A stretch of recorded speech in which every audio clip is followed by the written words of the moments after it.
Каналға монетизация қосылып $10 асқан уақытта сізге арнайы SMS келеді, немесе өзіңіз Google AdSense'ден қарасаңыз болады.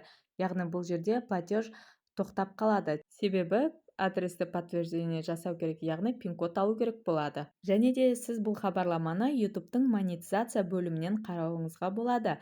Ол жерде, яғни көріп тұрғандарыңыздай, требуется действие деп жазылып тұр. Осылай біз AdSense-ге өтеміз. Сосын Google AdSense-тегі платежи бөліміндегі проверка деген жеріне кіреміз. Ол жерден осылай подтверждение личных данных деп шығып тұрады. Әрі қарай мұндағы көк сілтемені басамыз. Содан мұндағы қызыл жолақтағы подтвердить деген батырманы басып, әрі қарай данныйларды толтырамыз. Қызыл жолақты батырма басылғаннан кейінгі осындай сөздер шығады. Яғни сіз өзіңіздің удостоверение немесе паспортыңыз, қандай да бір документтеріңізді дайындап отыруыңыз қажет болады. Әрі қарай бастау батырмасын басамыз. Содан осындай терезе ашылып, өзіміздің аты жөнімізді дәл құжаттағыдай етіп жазып толтырамыз. Яғни құжатыңызда қай тілде жазылған аты жөніңіз, солай толтырасыз. Әрі қарай сол удостоверение немесе паспортты сіз сканерден өткізіп, немесе качественный етіп фотоға түсіріп, екі бет болса, оны бір беттік етіп PDF форматқа айналдырып аласыз. Дағын осында загрузить дегенді батырманы басып,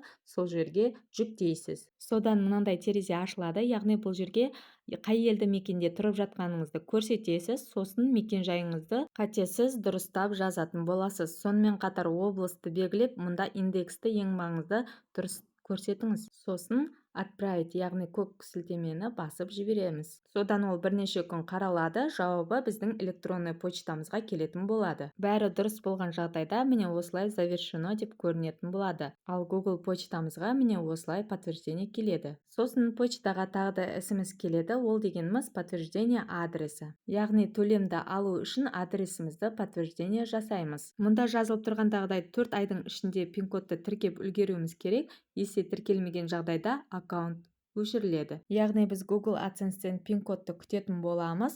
Жазған адресімізге келеді, оны осында жазып, сосын подтверждение жасайтын боламыз. Google AdSense-тен келетін пин-код 2 немесе 4 аптаның ішінде келеді. Қалай конвертті қолыңызға аласыз, Google AdSense-ге кіріп, осында подтвердить дегенді басып, пин-кодты теріп, подтверждение жасайтын боласыз. Егер де пин-код келмеген жағдайда, қайтадан осы Google AdSense-ге кіріп, отправить еще раз дегенді басып, тағы да запрос тастайтын боласыз. Пин-код келіп, оны енгізіп, бәрі дұрыс болған жағдайда, осылай сіздің төлем қабылдау адресіңіз расталады. Есіңізге сала кетейін, ол жерде подтверждение пин-кодтың тек 3 мүмкіндігі бар. Сондықтан дұрыстап қатесіз жазып растаңыз аккаунтыңызды. Егер де барлығы жақсы болған жағдайда, осылай сіздің Google аккаунтыңыз расталады, төлем қабылдау қабілетіне ие болады. Содан жоғарыдағы сары жолақтағыны прочитаны деп баса саласыз. Сосын мұнда статус батырмасын басамыз. Сонымен Google аккаунтыңыз дайын болады. Қазіргі таңда YouTube-тағы өзгерістерге байланысты осы подтверждение жасаудың екі түрі қарастырылып жатыр. Бірінші түрі осы мұндағы AdSense-тен пин-код алу болса, екінші түрі тездетілген түрі бар жоғы 10 минуттық уақытты алады. Яғни жеке куәлігіңізді көрсетіп, бет-әлпетті тану процедурасынан өтуіңіз керек болады. Бірақ ескерте кететін жайт, бұл әзірге пилоттық режим, яғни оның қашан кімге шығатыны белгісіз. Әрі қарай способ получения дохода, яғни сіз төлемді қалай шешіп ала аласыз.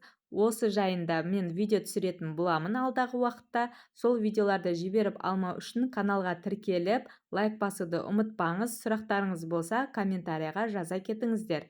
Назарларыңыз үшін рахмет.